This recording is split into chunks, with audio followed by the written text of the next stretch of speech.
You know, history is full of fascinating mysteries. But what if the crime wasn't a murder, but an edit? What if a story was changed so deliberately that it hid the truth for 1,000 years? Well, today we're cracking open a historical cold case, a saint whose entire identity was rewritten, turning a prince into a peasant, all for political gain. Let's get into it. So, the big question is simple. Who was Saint Svorad really? Was he a humble peasant who found God? Or was he a powerful royal doing penance for a past that someone desperately wanted to erase? Because you see, the historical records give us two totally different answers, and it's pretty clear this contradiction was no accident. Just look at this. On one side, you have the world of royalty, power, knights, battles for thrones.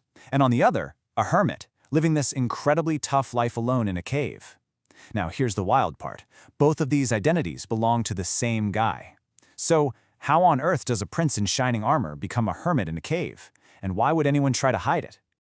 Okay, so our investigation starts where it should, with the manuscripts themselves. This is where we find the first crucial clue that something is really, really wrong with the official story of Saint Svorad. And boom, here it is, the smoking gun. The oldest manuscript we have, from 1340, clearly says Svorad was de stirpe regia, that means of royal stock. But then you look at all the later copies, and that phrase has been changed to ex rusticite, or of peasant stock. Now, this isn't a typo. This is a complete 180 on who this guy was. And this is where it gets really serious. Historians are totally clear on this.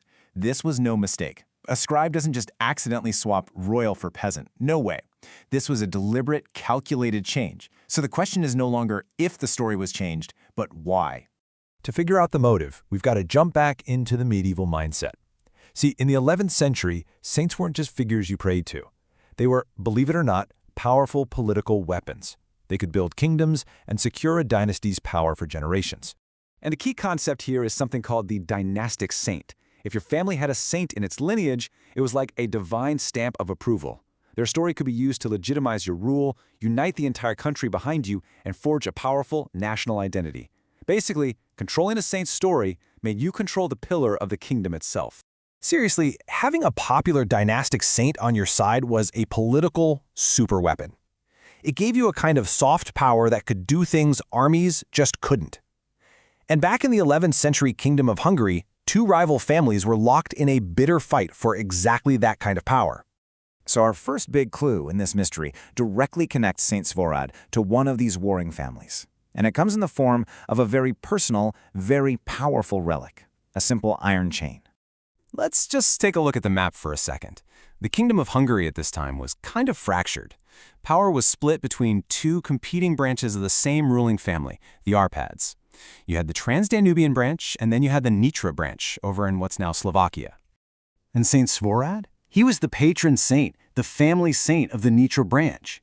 Their leader, Duke Geza, had this incredibly important relic, half of the iron chain the saint wore as penance. And get this, the legend says the chain had literally grown into his flesh. This wasn't just a memento. It was a symbol of their divine right to rule the whole kingdom.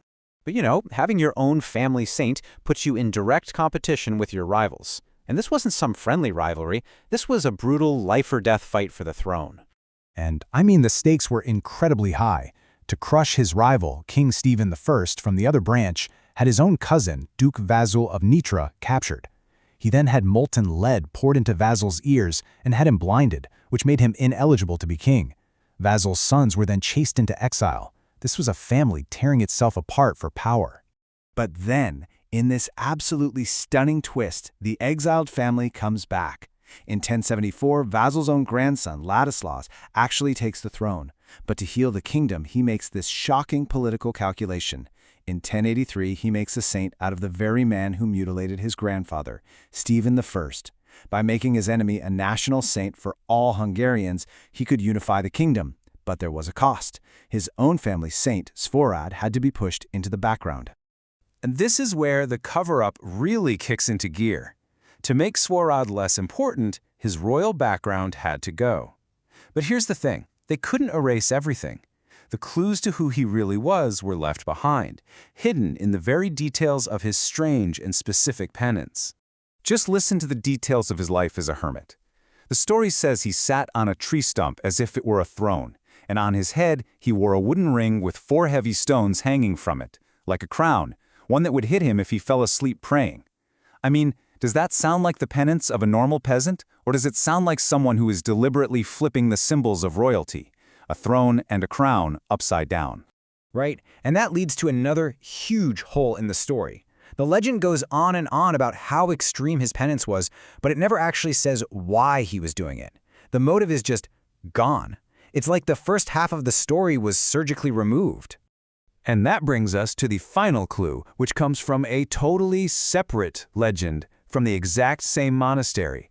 It's the story of a great king named Svatopluk, who gave up his throne and his entire kingdom to live as an unknown hermit in those same woods. Now let's just put the two stories side by side. The legend of King Svatopluk gives us the beginning. A king gives up his power, but there's no description of his penance. Meanwhile, the legend of Saint Svorad gives us this incredibly detailed royal-themed penance, but he has no royal backstory. Do you see it? They're not two different stories. They're two halves of the same story. Once you see it, you can't unsee it. The conclusion is pretty much inescapable. The evidence doesn't point to two different people. It points to one politically inconvenient story that was intentionally broken apart and rewritten to fit a new political agenda. So the original legend was almost certainly about a king, Svorad, who maybe was first known as Svatopluk, who gave up his throne for God. This powerful story of a royal choosing piety over power was a perfect symbol for the Nitra dynasty. But for their rivals, it was a major threat that had to be neutralized. So let's just recap how they pulled this off. Step 1. You have this inconvenient story about a penitent king. Step 2. To diffuse it, you split the story in two. Step 3. You erase Svorad's royal past and make him a peasant, making him politically harmless. And finally, Step 4. The new national saint, Stephen I, takes center stage, and the whole kingdom gets a new, unified story. And you know what? It was an incredibly successful piece of political censorship. It worked for almost 1,000 years. A king was nearly scrubbed from the history books entirely. But they couldn't get rid of all the clues, the little details, the changed word, the royal penance, the other half of the story. They all remained, just sitting there, hidden in plain sight. And that really brings us to a final thought. The story of Saint Svorad is a perfect example of how easily history can be shaped to serve the powerful. And it really makes you wonder, doesn't it? How many of our own myths, our own national stories, might have similar edits hiding other truths that are just waiting to be rediscovered?